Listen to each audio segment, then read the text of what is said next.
আমাকে দিয়ে চলে গেলে। তোর আবার কি হইলো? আমার কিছুই হয়নি। ছেলেটা কে রে? তুই চিনতে পারলি নি? ওই পাড়া আমাদের লাতি। কর্তব্য নাটকটি আপলোড করা হয়ে গেছে, আপনারা দেখে আসতে পারেন।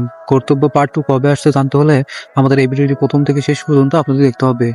কর্তব্য পার্ট 2 কবে, কোথায়, কখন আপলোড করা হবে তা জানতে আমাদের এই ভিডিওটির শেষ পর্যন্ত দেখতে হবে। তাই শুরু করছে আজকের এই ভিডিওটি। যদি নতুন হয়ে থাকেন তাহলে চ্যানেলটি সাবস্ক্রাইব করে পাশে থাকা বেল আইকনটি বাজিয়ে দিতে ভুলবেন না।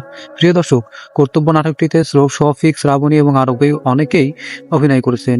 এবং শফিক এবং শ্রাবণী তাদের অনেকদিন যাবত তারা প্রেম করতো, ভালোবাসা করতো। এটা গ্রামবাসী জেনে যাওয়ায় তাদের সাথে বিয়ে দেওয়া হয় এবং তার পরিবার সবাই তাকে মেনে নেয় এবং শ্রাবণীকে অনেক কষ্ট করে তারা বিয়ে শাদী করানোর জন্য রাজি করানো হয়।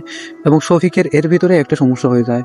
সে অজ্ঞান হওয়ার পরে তার ব্রেন ক্যান্সার হয়, সেটা ডাক্তারের মাধ্যমে জানতে পারে। এবং এটা জানার পরে শফিকের ছোট ভাইয়ের সাথে শ্রাবণীর বিয়ের কথা হতো। সবার ফ্যামিলি রাজি হওয়ার পরে তাদের এই কথাবার্তা যখন চলতেছিল, ঠিক তখনই ডাক্তারবাবু এসে বলে তাদের মেশিনের সমস্যার কারণে তারা ভুল রিপোর্ট দিয়েছে। এবং এটা তার ছোট ভাই শুনতে পায়, শ্রাবণী শুনতে পায় এবং সবাই শুনতে পায়। এরপরে তাদের আর বিয়ে হয় না। তো ভালোবাসার পূর্ণতা তারা নিয়ে নেয় এবং কর্তব্য হচ্ছে তারা ছোট ভাই বড় ভাই হিসেবে ছোট ভাইরে অনেক শাসন করতো, ভালোবাসতো। তাই এই যে কর্তব্যটা নিচ্ছিল তার ব্লাড ক্যান্সারের জন্য, ব্রেন ক্যান্সারের জন্য তার শফিক শ্রাবণীর সাথে বিয়ে দিচ্ছিল তার ছোট ভাই। এটাই ছিল কর্তব্য। সো বন্ধুরা, ভিডিওটি ভালো লাগলে অবশ্যই চ্যানেলটি সাবস্ক্রাইব করুন, ভিডিওতে লাইক দিও এবং কমেন্টে জানাও কোন ভিডিও পরবর্তীতে দেখতে চাও।